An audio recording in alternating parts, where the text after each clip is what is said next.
all you moto shredders out there on planet Earth, welcome to episode 3 of the Torq Moto Show with myself, Jeffro, and Wobbs.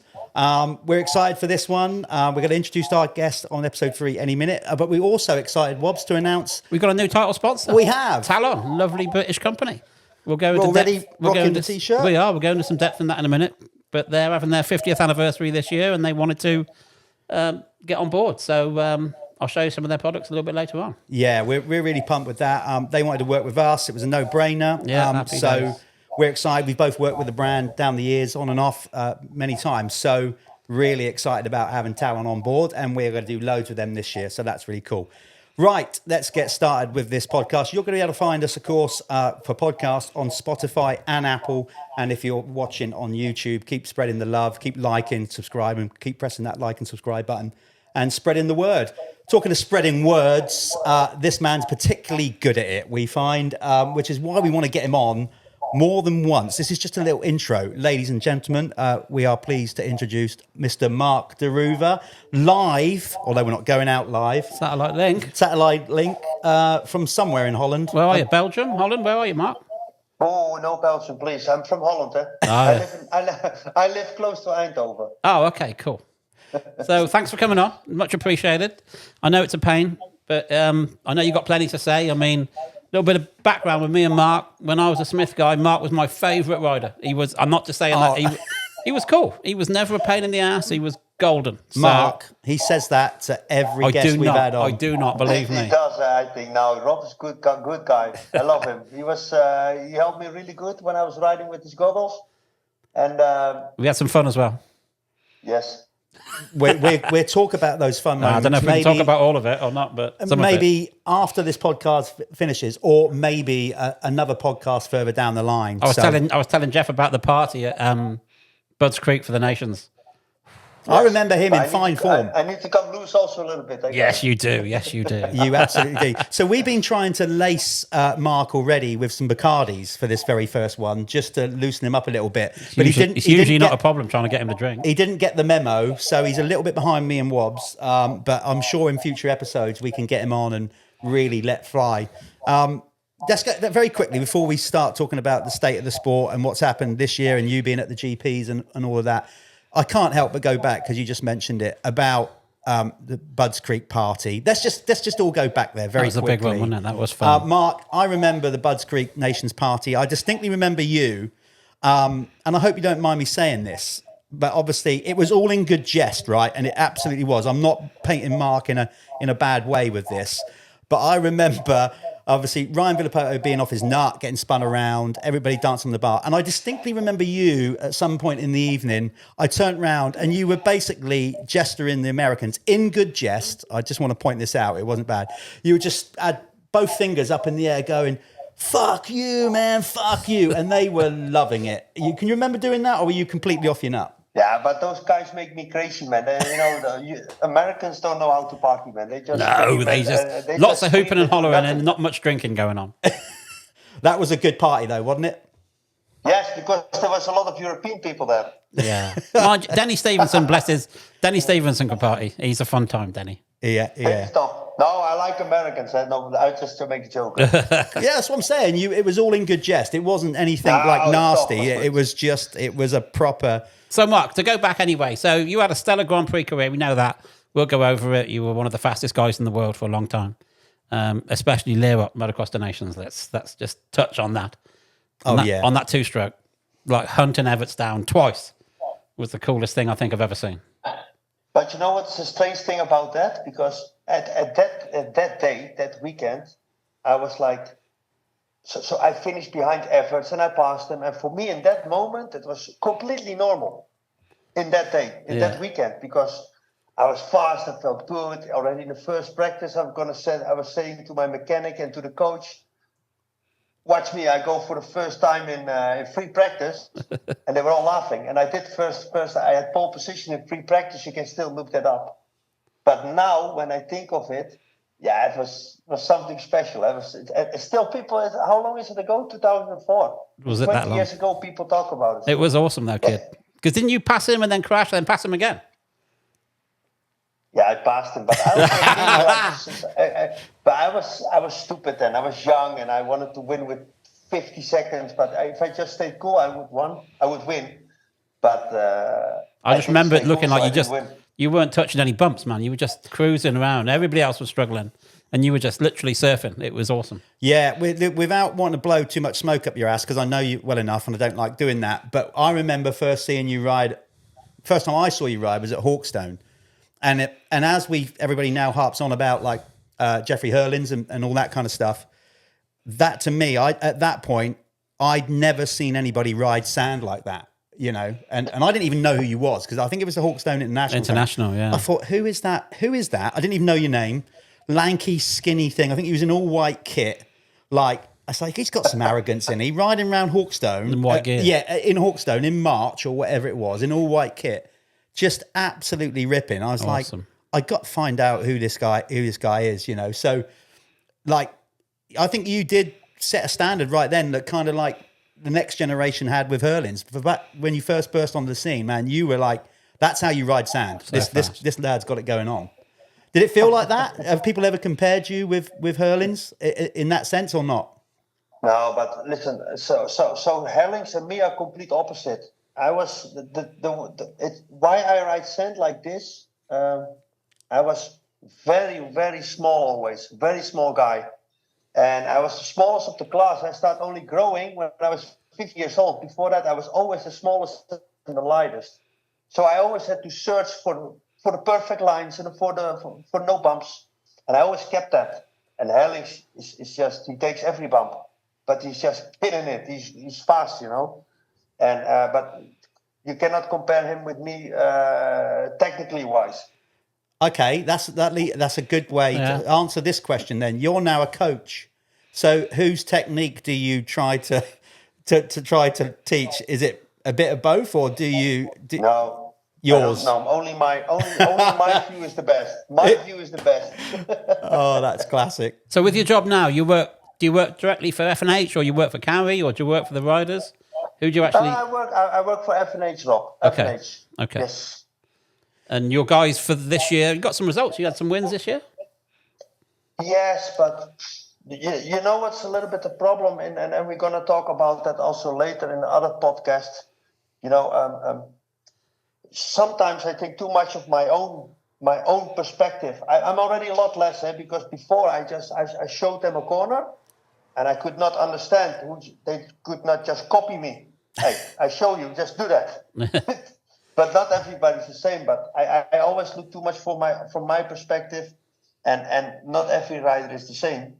And for me, only winning counts. You know, even if I need to die, I need to win. So yeah, it's difficult. It was a difficult year for me, personal. Did you say? Sorry, I misheard you. Then did you say only winning counts or women? Yeah, winning. Oh, right, just making sure. Just making sure. I've won very nice women here now. With that. Just tell us that, obviously learning then to be a coach. And like I said, we're going to get you on several times throughout the year, which is great. So thanks for agreeing to do that and being our kind of eyes and ears to a degree at GPs and whatnot this year. But being a coach then, or learning to be a coach, same principle as a rider. Have you, in the time now you've been doing it, learned a lot about yourself and how to handle relationships different regards with riders? Have you had to sort of maybe sometimes take some of the edge of you off, being who you are, to get the message across? Well, I'm gonna tell you. I'm gonna start a little bit already. Good. So, Come on, let's Come hear on, it. get Let's hear Bacardi it. down. You buckle in, people. Settle yourself in. This sounds very strange for you guys, and I've been thinking about this a lot because I lay awake from how is that possible that those guys are like this now? Because back in the day they said, "Man, you are lazy." I was lazy and I was a pussy, but now I feel a real tough guy compared to these guys. Really? But I'm gonna tell you how that works. So this sounds really strange. When I was young, I looked television and I looked to MacGyver, to the A-Team, to Sylvester Stallone, to Rambo, to Schwarzenegger. I looked to tough guys. My mother, Fonzie from Happy Days, you know him? Yeah. Hey, yeah. So my mother is in the same room as I was watching TV, and she approved me to see that. Yes? Now I have a son from 10 years old. He looks on TikTok and he sees boys dressed as girls. Yes? No, but this is serious, eh? No, I absolutely. can talk about no, but I go from the bottom. Good. Then he goes to the teacher, and because I talk about raising the kids from the beginning, he goes to the teacher, and the teacher says, "Yeah, this is completely normal, but for me not, and I don't want to raise my kid like this." Yes, Yeah. but I have nothing to say about it. My mother, when she sees something, when I saw something she didn't want me to see, she turned it off. Yeah. I cannot turn it off. So what we get, I'm very scared also for the kids that are coming, because they're a little bit more weak, and we produce that, and that's the problem. Yeah. So you're saying it goes deeper than motocross. It's a society issue, right? Yes, of course. But nobody's scared to say about that, But I don't want my son to see that. But I cannot say anything about it because it comes on a screen. You know what I mean? When I'm not there. Yeah. So it's tough. It's difficult. So how do you handle that? What I mean is, how do you handle that with a rider on the team if you feel that they're not, they're not listening, or they haven't got that aggression? That must be difficult for you. You must have found that difficult. You don't get it in. No. It's you don't get it in. And now I come also to the part like a millionaire's son. So the son of a millionaire will never, ever be world champion. It's impossible. That sounds very strange, and also like the son of the millionaire or somebody who has a lot of money or something, they always get everything handed. But the kid don't ask for that. That the parents give that. So you're creating somebody that is not tough. You know what I mean? Yeah. Yeah. There's no desire there. I tell you another story from my dad, because my dad was very tough, and I'm very happy that he is my dad, because I'm proud of him that he's my dad, because he made me the guy who I am today. So I always practice in Amsterdam, and on Sunday from 12 to 1, the 65 to 85 could go first. But I rode this track 1 million times. And my dad, he took the cigarette on the lap, the coffee. He said, "Mark, easy first lap." Yeah. Full gas. But they changed the track.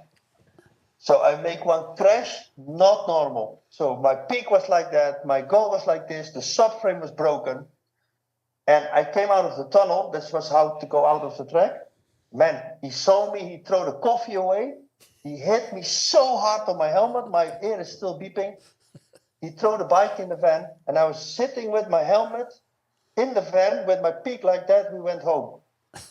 Now, if this happens, the dad goes to the track owner to say, "Why the fuck did you change the track and my son crashed?" And that's the problem. This is the problem. Yeah, absolutely. It's a valid point. So what's your opinions on how we overcome that? Because it seems like obviously it's a deeper problem than just with motocross. I mean, it's hard to accept, right? But so how far do you push it? How far do you go? Do you just accept that that's how it's going to be? Are you getting a level of acceptance to that, or are you? And all the riders like that. So if you did come out with a guy old school, it'd be a different story. But are all the riders? Let me tell you another example. This year on the Kuiheuvel in the Belgium Championship, I opened motocrossplanet.nl and I see Crowley wins the MX2. I thought that was a joke because all the good guys were there. If I was riding there and my trainer or who else who stopped motocross, who don't even ride MX2 for years, is in front of me, or I die or I win. Because that's impossible. You know what I mean? Not for Caroli because he's a top rider, but I know all the guys are also there. So that's where you have it. Yeah, so you think that highlights the problem, obviously, like we highlight with society, but also the hunger and desire of riders coming through, right? I can understand, like you're saying, watching those programs, but it's like kind of the Rocky thing, right? It's almost like, that heart and desire. You've got to have the talent to match, but obviously if you've got talent but no desire, it's not going to get you there, right? Yeah. Also, one thing, if you have to look to the top riders in MXGP. Not Prado, because he's young. Sewer, Fabre, Koolhof is there. Geyser. They're nowhere near these guys, and these guys are the oldest guys in the group, in the class. So do you think it's that, but also coupled potentially with the structure of GPs now? Because obviously when I raced, and then your generation that followed mine, you had to go there, you had to qualify, you had to earn the right to be there. Now maybe not so much. Like you said, if you've got a big sponsor or somebody that I'm not so sure there's so many paid guys at the Grand Prix like everybody talks about, because every team. Rob, I see. I put something on Instagram today from my face when I see. I heard all the MX news of this week. You know what it's all about? I don't talk about the top guys, but the guys just behind. It doesn't matter. If they have a bike, they're happy. They're 1 year off the street. They ride GPs again. They're 20 weekends off the street.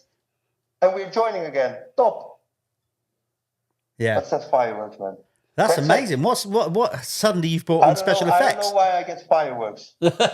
It's because you're because I thought I was having a stroke. Yeah, but by the way, for those that are listening to this podcast and not watching it, for some reason, on the loads of fireworks and stuff have just come up as a graphic on. That's all right. That's fine, Mark. I wouldn't expect anything less. That was it. A celebrationary to your answers. Yeah.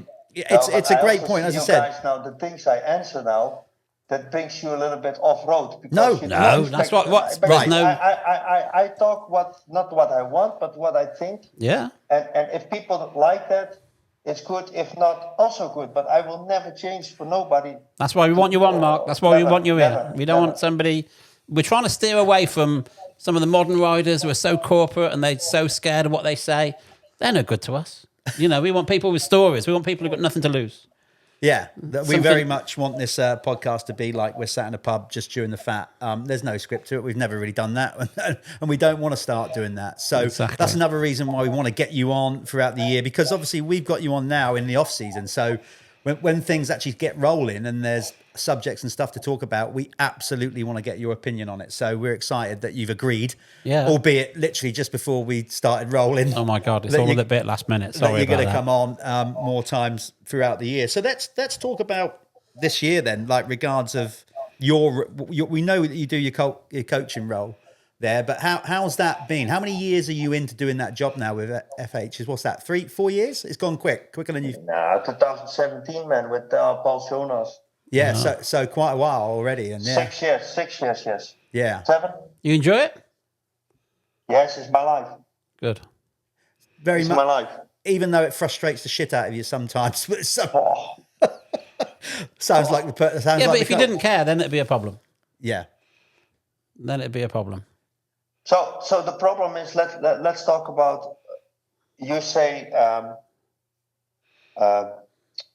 When I was young, like 16, 17, and I came onto the track and a good guy passed me, or I was sitting at the van, or I watched the moto from the MX1 class, and I see somebody do that, I thought, hey, that's really good. That I'm also going to do that, because when I was young, I only had my dad who did this or that. Yeah. Only a few things he had. Yeah, so he would not help me. Just say you're too slow, your shit, or that's the only language he had, because he had to work his ass off for me. And when I break something, you need to work 3-4 weeks or steal something to keep me riding. It's yeah. I just like bring it up to the people like listening. Like Mark's dad was was he a sewerage? Was he like a drainage guy in Amsterdam? He told me he used to shovel the shit. That's what he told me. Yeah, they sent me a photo last week. He was in the middle of Amsterdam. He, where the sewer is? Oh my God, that sounds horrendous. Yes. Yeah, that's his job. I mean, he's a tough guy. He he was a no bullshit kind of guy. He made me laugh. He was funny. That's maybe then, Mark, why he didn't take your shit, because he's dealing with it on a daily basis. Right? Oh, he had big troubles with me. I'm not taking any of his crap. I've been dealing with it all day. So with the coaching, have you ever had a major disagreement or fallout where they've kind of, any person you're coaching has kind of gone, do you know what, Mark, you're talking shit, and kicked back at you, or any parent or anything like that? Because like we said, we know you're forthright with your opinions. So have there been any kind of like, you know, like where you've had to set them aside and say, look, no, we're doing it this way, and or take the highway type thing? No, the problem is, or it's not a problem, it's a big plus. If you shit in your pants during riding, I had it. If you throw up in your helmet, I did it. You disc your hip, I did it. Yeah. You go from last to first, I did it. You go from first to last, I did it. Everything you can imagine, I had it. Yeah. So please listen. Yeah, so you know, you've lived that experience right from the top. And you're very honest about it. I mean, especially in your book, you know, a lot of the books you read, I'm not mentioning any names, they're all very self-serving. I'm great. But in yours, you know, you went through, you were right up there, and, you know, your downhill spiral, really, your partying times, and, you know, that it was a very honest book. That's why it's called Open. It's very good. Yeah, I've got it here. This is the international, obviously, version, not so it's English, so we can read it, because I've got to say, my Dutch is not great. Like you said, that you've done the limited run on it now, so it's sold out. So Sold maybe out. as we get you on throughout the year, not that you're looking to plug your book, but yeah, it's worth a read, because I feel like Parky on here, someone plugging a book. They still have 200 English ones. We'll see if we can sell them for you. there you go. You heard him. 200 left of these. Let's get these sold out, because Get the man in your life a Christmas present. What a perfect gift. It's actually really good. I read it cover to cover. well, it is, because exactly like the title. Didn't see tells my you. name in it at all, though. Fuck's sake. Did you hear that? Wobbs is pissed because he didn't get a mention. I think I did get a mention somewhere in there. Does But you know, yes. does Barney Vanderveld, whatever his name, the darts player, get a mention? Because you love But I don't like Barneveld, man. He's a cock. me and Mark, I still ain't got around to doing it. At one time, it could have been at the Nations when we were pissed up. Actually, Oh, you can do the darts. we were going to have a darts off. Yeah, we was going to have a darts competition, me and him, but we've never got round to doing it. So maybe we should get that done at some point this year. Yeah. But Fuck, going back to Budds Creek. Do you remember when do you remember when we were in the van with Dob? Fuck, do you remember that? Come on, I want you got to spill the Mark beans at wanted least to now. sign for us. I did a deal with Mark where I looked after him the year before, even though he couldn't wear our goggle, that he would sign for us for a certain figure for the following year. Mark's manager at the time didn't like it. He came in puffing his chest out. Me and him nearly come to blows. In the meantime, Mark signed the contract and said, there, that's it. That's the end of it. We were like, oh, it was a bit weird, wasn't it? but I'm very loyal. You will see. I will Fuck be yeah, in I the know end you of are. the until the end of time in your podcast. Yeah. I know. Well, that highlights what you like, though, isn't it? That's again, it's all in the book. But there you go. You're very much your own man. Has that caused any issues? Obviously, that's a small one that you overcome then. But throughout your career, did that ever cause any problems with like contracts or anything? Because Yeah, I mean, being a factory rider, you've got to be so corporate, and that was never you. No, we don't have you down as a corporate guy. You know, I would never. Also, you will never. I was for sure after this, for sure not. You will also never see me in the live show of MXGP because they're really scared that I say something that's not because that's live. They're really scared that I say something that's not doesn't fit. But of course, in a live show, I'm not gonna say something stupid. I'm not dumb. But I have this name, and I will carry this name forever, and it's no problem for me because I would never also lick somebody's ass to get higher up. Or you take me like I am, and if I lose my job, I try to lay bricks here in the garden. I was not so bad at it. Then I'm gonna do that. But I would never. I'm too proud for that. It's impossible. Good for you. Yeah, It's good to know about the bricks. and I know a lot of guys. They start as they carry some water for riders, and now they're really high in the ranks. But That's not me. That's not possible. No, there's a lot of ass kissing going on. Yeah, that's No, that. never. It's But a you rock need and to be roll real, You attitude. need to stay real, and that's also maybe the problem. Yeah. From a dad, he thinks when his son comes to me and I'm the coach that I kill his son. No, I'm gonna take every inch out of your son. I'm 100% sure. All the riders I had, and you can look them all up.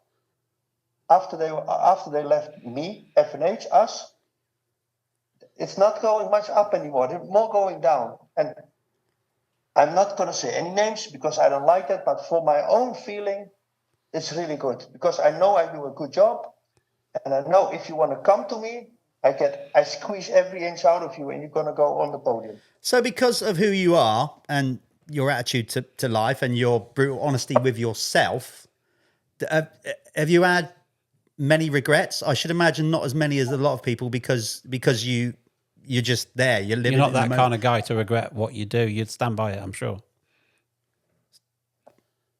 I have one regret, and I should have been world champion, and that in Holland for me doesn't count. Should, maybe. Yeah. I didn't make it, but I feel really bad for my parents that I didn't make it for them.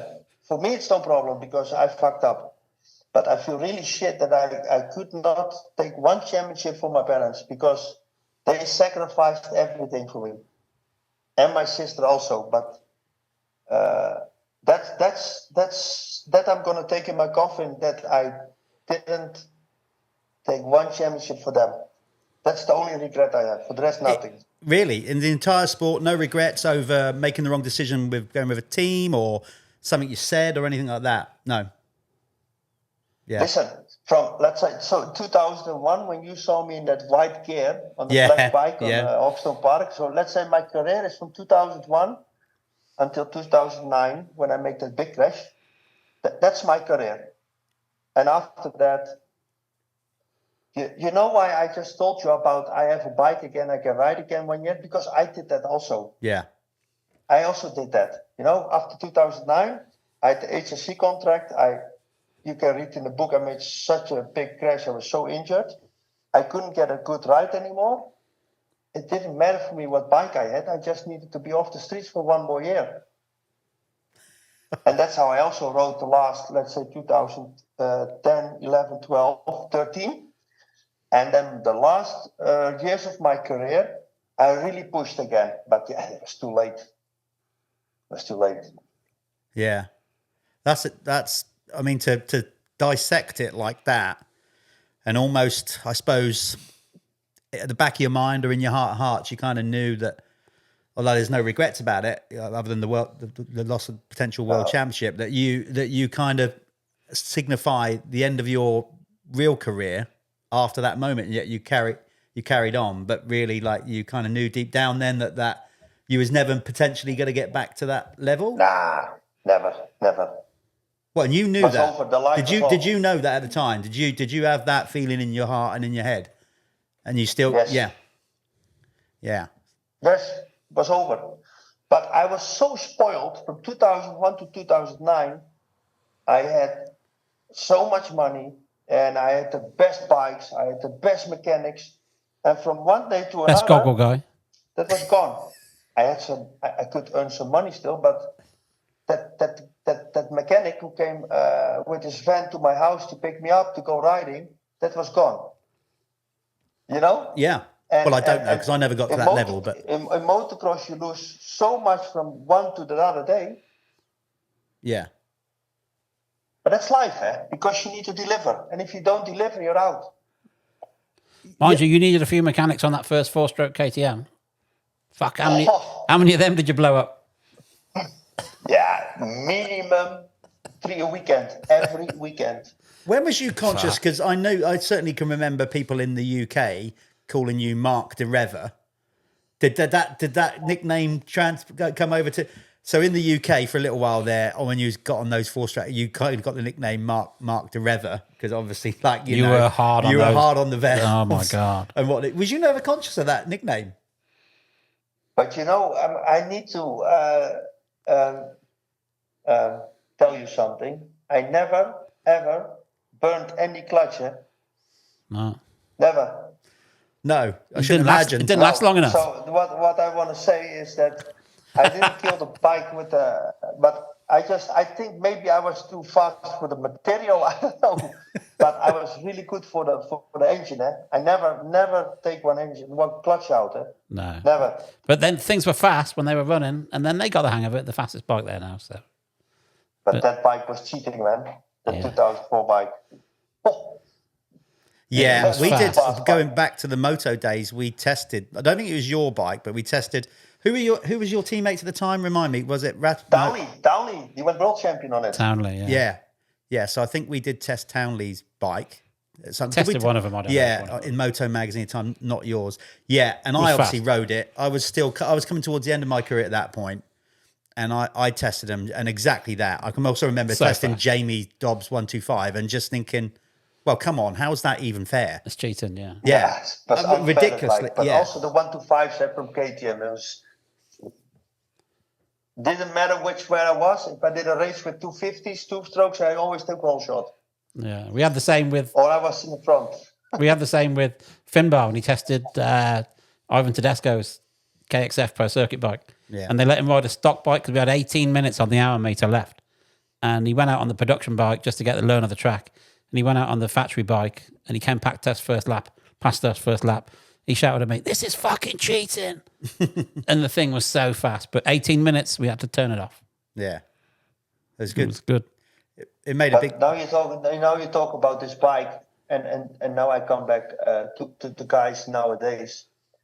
I broke so many engines that year. I never, ever complained. Never. Now, if one bike blow up, doesn't matter in which team, man, you have Dad, you have the manager, you have everybody. Man, shut up, man. This is mechanical sport. That's what happens. And I'm scared, man. If your bike is okay, you give gas. That if you are riding MX2, and this is my opinion, until I didn't touch a 450, I didn't know the word scared. What is scared? When you are 19, 20, what is that? And that's the big problem I have nowadays, because sometimes I see them riding, and it doesn't matter from all the years, from 2017 until now, I see them riding and I see they're scared. I stop them. Why are you scared? I'm not scared. Why are you scared? Because I see it. Yeah, I'm scared. Scared of the bike to break, or they're scared of what? What are they scared of? You cannot be scared, man, when you are 19, 18. It's not possible. But what are they, like you said, what are they scared of? Scared of the bike breaking? Scared for crashing. Scared for bike breaking or something. Yeah. Okay, So it's evolved that much. So you have to deal with that as well as a coach, I guess, like psychologically. It's not just about training the riders regards to technique. Do you handle a lot of actually like the head work and getting inside their head? And well, I'm mentally very, I can make them very strong, but they need to be open and they need to accept it. Otherwise, I cannot do it. But nowadays, also when we select a rider, so we have a rider that we might want give a contract. From race 1, I'm in the pit lane. I look to the parents. I look how the boy is with the parents. I need to look on Instagram what he put. It's much tougher than people think. But you've self-imposed that. That's something that you've taken on to observe that. That's not something that the team have asked you to do. I do that. Yeah, but it's all part of the deal. Yes. It's all part of the thing, you know. And I've seen that plenty with riders' parents who just can't let go. And then when things don't go right, they think the team's like jeopardizing the kid. You're like, trust me, the team are doing everything they can for that kid. The kid's jeopardizing it himself. No, but it's also the problem, Rob. Let your son, we say in Holland, let your son fall flat on his face. Otherwise, he don't learn. Don't catch him all the time. Let your son go flat on his face. And if he doesn't recover, if he doesn't come back from them, he's not capable for this sport or any top sport, because top sport is tough. Yeah. And I also see now, for me it was different because I was 17 and my dad was out. If I took Eggins Racing, my dad was out. If I took another team, my dad was still in mechanic. But this option was much better. I said, Dad, look, this is where we work for or not. He said, if you go there, you're not my son anymore. Okay. Then I took 2 bags. I went to the bus station. I went onto the train because I don't have my driver's license. Bye, Dad. Yes. And I don't speak with him for 6 months. Now, he's my hero. He's my number one, my dad. You know, especially now I'm older, he's my king. But on that moment, this is what we work for. There we go. And I'm really happy I took that step. This you don't see nowadays, man. No. But they're on the leash. They're all on the leash. Who is harder to educate, the rider or the parent? Parents. Well, but the problem is also, Jeff, the kids still listen to the parents. Yeah. And that's the problem. And they are created like that. Yeah, I've never been in that position, but I've seen it plenty of times. And it must be hard to get your kid to a certain level and just step back. I understand that must be really hard. But sometimes the parents do so much damage. They cause so many problems when they don't understand the team. It's important to the team to get the best possible results because they have people to answer to. And people think that they're... I guess it's kind of like if you've got a kid and you think, do you know what, I'm not going to send them to school because I can do a better job. At some point, you've got to send them off to somebody with more knowledge of you on said subject to educate them. I guess it's the same. You would think. But you see 2 different schools of parenting. And I mean, like going to the States, you got James Stewart, who always had his dad there. And I think he needed his dad there. Then you got Ricky, whose dad was up in the stands drinking Bud Lights, whatever he was drinking.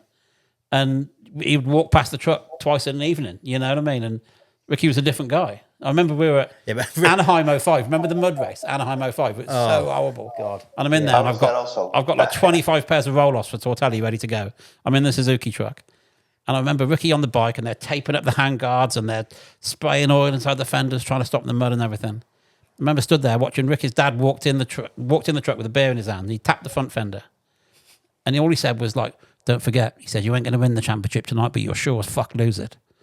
And walked off. We're like, fairly... Sound advice. Oh, sound advice. Yeah. But I guess he didn't have to do so much because, let's be honest, Ricky's mum, Janine, took up that role of she was driving great. him forward. Fierce, but great. Yeah. You wouldn't want to piss her off. Yeah. Yeah, so I think the definitely from a coaching aspect, there's so many elements to take on board in it. But the key thing is here, I suppose, that you're loving what you do and you're learning all the time. I love it. Yeah. I love it. Have you got a bike? Do you ride? Never. Do you want to get one? No. You want an old 2-stroke? Come and race our race. RMXDN. No. You got to come and race it, kid. But I'm going to tell you something, Rob. I'm going to tell you something. Good effort, Rob. I ask him every year. I ask him all the time. He will break. We'll get him to break at one point. I don't know. He's never said yes. You know why? You know why? Because this is something very serious. I am willing to give my life on the bike still today. And it's very dangerous because last 2 years ago, last year it was still, Beaton came to us and on the 450, I was like, okay, then I'm going to help Jet and we're going to develop. I'm going to help you make the bike better. And I start riding again. So I stop in the gym and I go riding and I could only do 3 laps and then 10 minutes and then 15 minutes. But when I'm on the bike, everything for me is I see as a win. So even if I say something crazy, even if Fabre is training somewhere, in my head I'm better. Of course I'm not better, but in my head I really am. I convince myself that when I'm in the sand, I'm better than him or anybody. And the last time I wrote it on my Instagram, I wrote back to the fan, and I was thinking back of how I rode those laps. And man, it's so dangerous. I'm too late when I land, and I jump as far as 2008. But I die, so I don't ride anymore because I do it. So you literally can't. You can't let that go. That is just ingrained in you. Have you tried? Have you actually gone? No. gone out on? Has there ever been a moment where you've gone, right, I'm going to go out and have a ride here or a race and just... So basically you're saying as soon as the lid goes on, as soon as the crash helmet goes on, that is it. You cannot do anything but that. I agree with you in this point. I think you're making a wise decision if that's the case. See, I'm comfortable with that. To be honest, some would argue my career, I was doing it anyway. So I can still get on a bike and go, do you know what? I'll rein it in. I'm okay with that and just ride for a bit of fun. It sounds like you haven't got that. You're obviously aware, like Brad Anderson. Brad's the same. I don't think Brad can ride a bike unless he's on the going Going as it fast all. as he can. Yeah. If he's just riding around, he's not like, what's the point?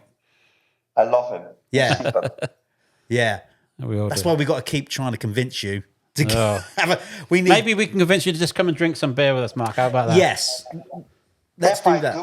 If I do it. Oh, it's gone from no to if.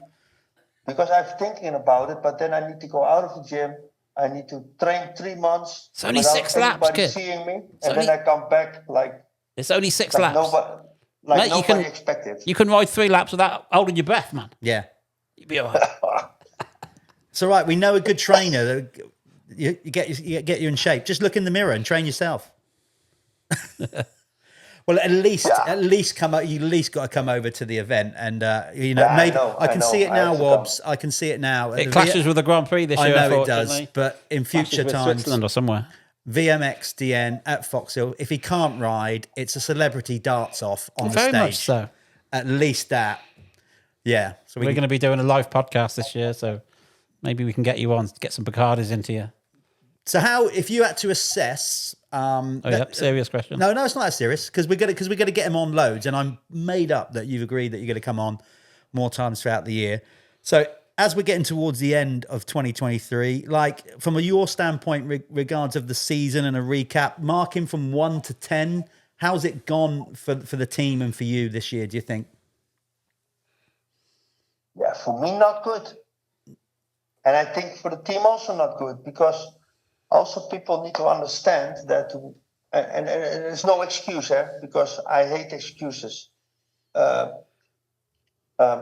team, we have to do everything ourselves. If you have KTM and Yamaha, they have all, I think they even have a guy to put a sticker on the rim. It's a joke, of course, but we have our own tuner. We have, of course, one suspension guy, we have a physical trainer, but we need to do everything alone, let's say. And because we don't have any support there is no support for Kawasaki with engines or parts, so we need to do everything from our own workshop. Oh yeah, it's a little bit more hard for us, and I think we do a good job. Only, things don't come together. It's like nothing for Kevin or for David, but just for example, Kevin dislocates his shoulder in Indonesia, and we pulled it back together, and he rides the race of his life, of the season, let's say that. Before Turkey, he rides really good because we were already happy that he could ride. And then the week after, he didn't ride good, and in the warm up on Sunday morning, I just make an example. In the warming up on Sunday morning on the second Indonesian GP, so Saturday he was not so good, and for the warm up, I made some changes on the track for him. He needed to jump the triple, this, and then the last lap he goes to 0.001 behind Geerts in second place. And then when I'm in my point of view, in my time, if I had a bad Saturday and I did that in the warm-up, I was back. I was going for the win, minimum. and Kevin did not so good race after. And for me, that's really hard to understand, these things. But, that's the things, we had a little bit bad luck with, and also David, it was David Braceras' first year in the MX2, so what can you expect? And he made 100% real good progress, but sometimes I was also like, that could have been better.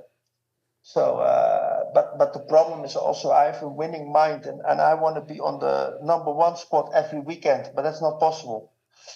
So I put it too much to myself. If they don't ride good, then it's my problem, but it's not, because I just give them the tools, and when they're behind the gate, it's their job.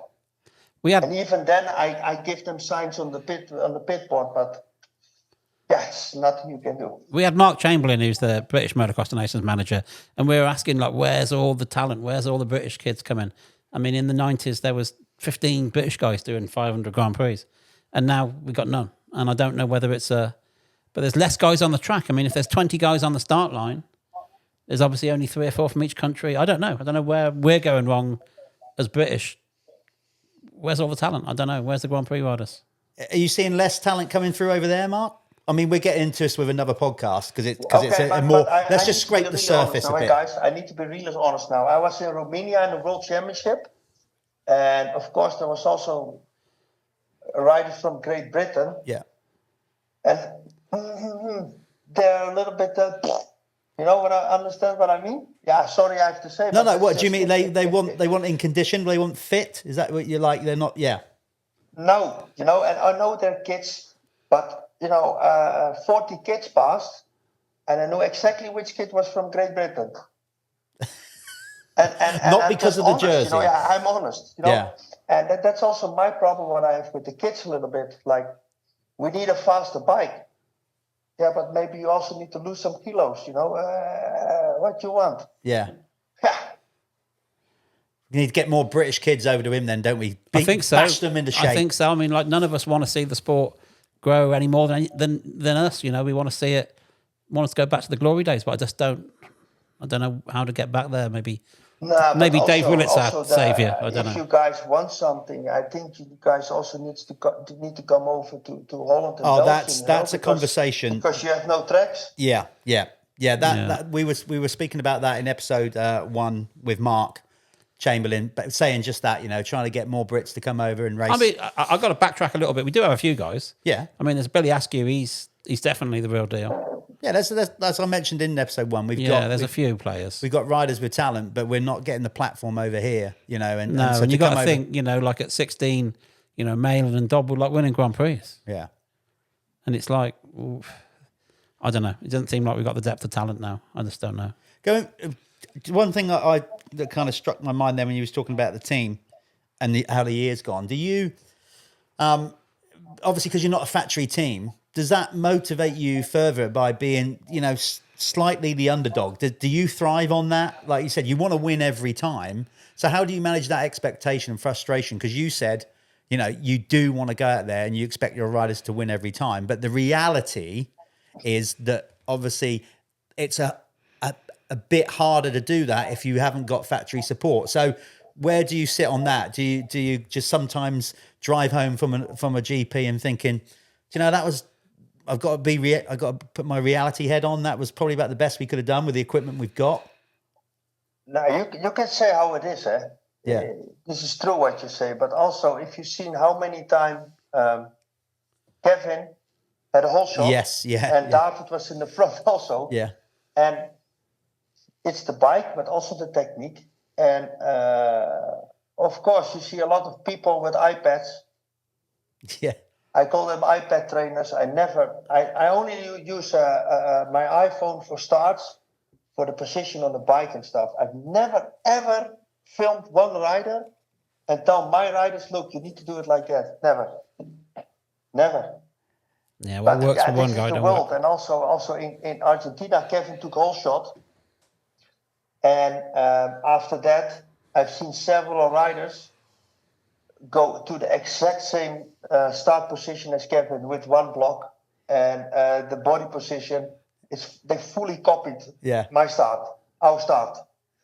But yeah, you can do nothing about it because it's a free world. But that makes me really proud, when they copy what we are doing. I love that. Yeah.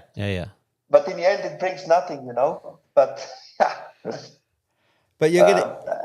Yeah, but that's the thing also, to come back to Kevin, because I love Kevin, I had a good time with him. So I think under pressure, sometimes he failed a little bit. But then we come to the Swedish GP, that's only 2.5 hours from his house.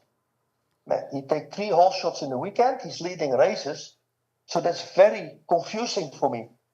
On the most pressure race for him, he takes 3 hole shots. He's leading the race.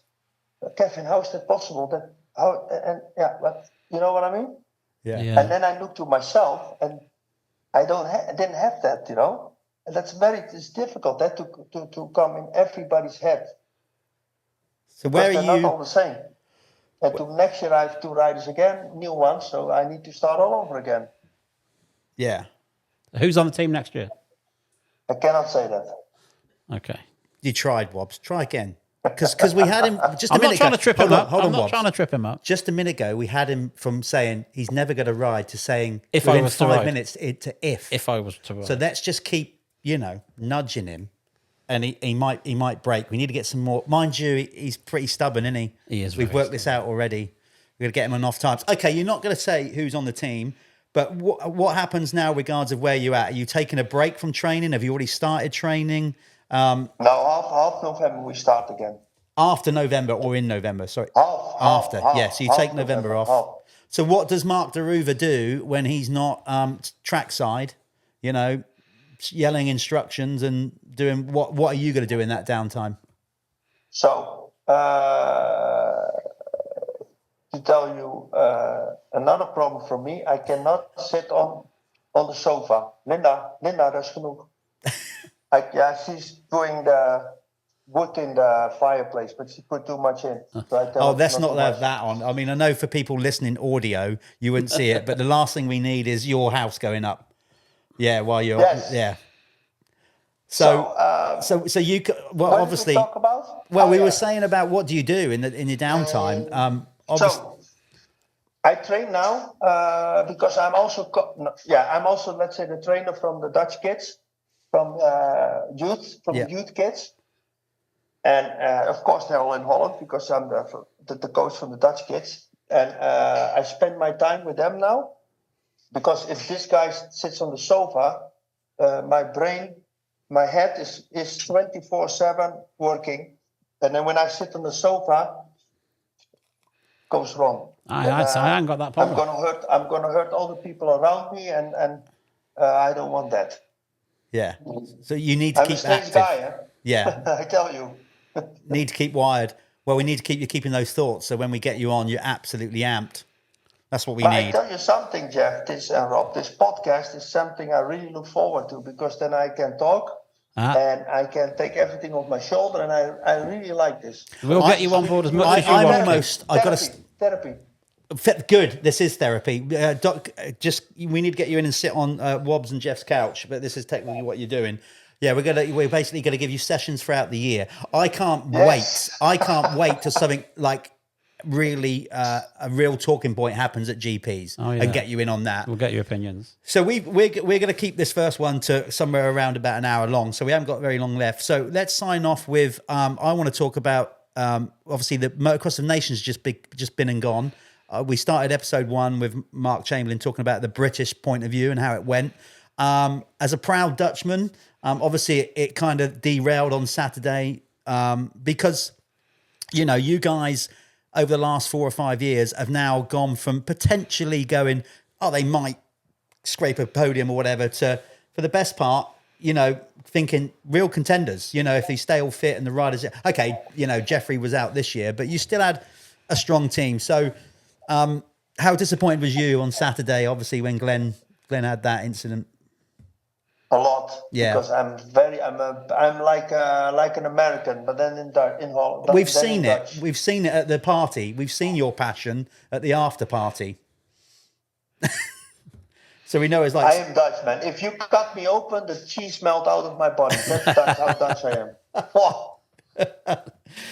So, I mean, but it seems like you're training the kids. You've just said you're working obviously for the federation and bringing the kids through. So from our standpoint over here, the other side of the channel, it like Dutch motocross looks in a pretty good place. Like it's like I said, it's improved over the last 4 or 5 years. And I'm gonna explain this also really quickly. And I also tell this to our Dutch kids. We have the toughest tracks in the world. We have, I think, in Holland they're really I'd tough agree with that. tracks. Yep. I've ridden them. So Painful. So we have the best tuners. Because the tracks are so tough, it's never enough. So we have the best tuners. In Holland are the best tuners, I'm 100% sure. We also have one of the best suspension guys because our tracks are so rough. Yeah. Yes. And Dutch people normally have also a lot of money who are in motocross or good sponsors. So our kids are not normal spoiled in technically wise. Yeah. And I also say to them, how is it possible, guys, that a kid come from Spain or from France beat you guys here in Holland? They have less, the bikes are less fast. Their suspension don't work like that, but they still beat you. You need to be ashamed of that. Yeah. Yes, because this is really true. And we have the best tuners in Holland because those 85 bikes are not normal at 65 here. No. Oh, You we can know ask. that. I'm sure all the English people also get their bikes tuned in Holland. Do you know what, Mark? I was just going to say when young British kids come over, yeah, I can testify to that. A lot of British riders get their bikes tuned by Dutch tuners, and obviously they find out by when they do come over in the off season or in summer school holidays or half terms and come over to Belgium and Holland to ride and train. They then realise where their equipment and their bikes are at compared with the Dutch riders. So yeah, I'd agree with that 100%. No, but also let's say our tracks are much more tough. So even with them doing less physical training, they're still much fitter because the tracks are just much more demanding here. Yeah. And So we're really spoiled. Exactly. And coupled, you might not know this, but in the UK, we don't have tracks open as regular as you guys do over there. We also get to the point where you guys have more open sessions where you can go in and out, where we have... Always. Yeah, so... Always. So it's a different thing. God, see, an hour's flown by, Wobbs. You said you're only going to do 15 minutes, kid. Oh, we've got him hooked in, haven't we? Yeah. I can't wait to do more of these. Right. I'm really happy, guys. Thank you. Perfect. Top. We'll get you on again, Dick Kid. Thank you very much for coming on. It's much appreciated. Yeah. Can't wait to speak to you. We'll Thanks. speak to you in the new year, probably when you're getting ready, when you can actually tell us who's on the team. Yeah, well, if you want to come yes. back on when you can announce your team, you can come on for 10 minutes. I can also see, Wobbs, at some point, a little visit over to Holland. I think and, so. I think we need to have, rather than you being on the screen, I think we need to go to your local bar and then do a little bit and then Yes. turn the cameras off. Exactly. And then let's start talking about all those Okay. things we can't talk about on a podcast. Okay. Yeah, perfect. Thanks, Mark. Thanks, Mark. You're a star. We'll see you again. Cheers, kid. So yeah, there you go. That's Marc de Reuver. As I said, we're going to be getting him back on again. Remember, keep following us, liking and subscribing on the YouTube channel. All over the socials, you'll see how to get in contact with us. We're starting the podcast, the Torq Moto Show podcast, but we're also, as we build the channel, we're working already on a few other ideas to populate the channel between the podcasts. Lots going on. So, yep. It's just been great to have Mark on. I thoroughly enjoyed that, Wobbs. That was good. Mark's a star. We managed to convince him on. It's late on a Friday night. It currently is late on a Friday night. Yeah. So it stands to reason, Wobbs. We'll celebrate that with Oh, our own drunk on brand. one. Are you out of your own brand? There we Drunk go. more. Admittedly, we've just stuck a Torq Moto logo over a We bottle do of need to Moretti, do a but- little bit of product placement with the Yep. Talon stuff. We've run out of time tonight, so I'll talk you through these very special new Talon triple clamps in the next episode. We ran out of time. I want to give them the time they deserve, so they are ever so true. Well, it's hot off the press because we've actually been down to Talon today. And as we said, done the deal with those guys where they're going to come on board, and these podcasts are going to be basically what do we call it? Driven by Talon Engineering. Yeah. So But they're good guys, English company, real cutting edge. They managed to figure out a Husqvarna front wheel for me today. which- You were so made up with that. 4 hours trying to lace A some very rim. quick little sub story to that. What we're driving down there in Wobbs. This wheel's just been giving you hell, hasn't it? And I'm trying to build an 85 CR500 Husky, and normally I can build a wheel in 15, 20 minutes, half an hour if it doesn't go well. Yeah. 4 hours, and I was going to smash this thing. And I could do the one side, I flip it over, and it was sending me mental. I took it down there, and actually the spokes I got sent were wrong. So there you go. It wasn't my fault. I just got to say though, I was there, and I've known Wobbs a long time, and I don't think I've seen him quite as happy, even with all the success of the VMXDN, as when they brought the wheel out of the wheel. Because you didn't think they were going to. No, they did me proud. They said they were struggling, but the spokes, like I say, that I bought from a different place, not Talon. The one side were fine, the other side weren't. So there you go. Get yourself to Talon. They're going to get behind. So thanks to those guys for getting behind the podcast. We'll do it when we got more time. More time. Yeah, we're going to sink a few beers now. Wherever you're watching this or hearing this, we hope you've enjoyed it. We've got a few guests lined up. We do. Who's got Billy McKenzie next? Billy could be next. We've also potentially going to be talking to Matt Bates. We've also got some guests from America that we would like to get on. We do. I need to get in touch. Buddy Antonez, maybe Denny Stevenson. Yeah. We've got a few guys we're going to speak to. So it's all good. Right. Let's finish our beers. Thanks for tuning in, people. Thanks like for listening. And subscribe. Yeah. Whatever you do. Do all that. We'll see you again soon. Thanks a lot.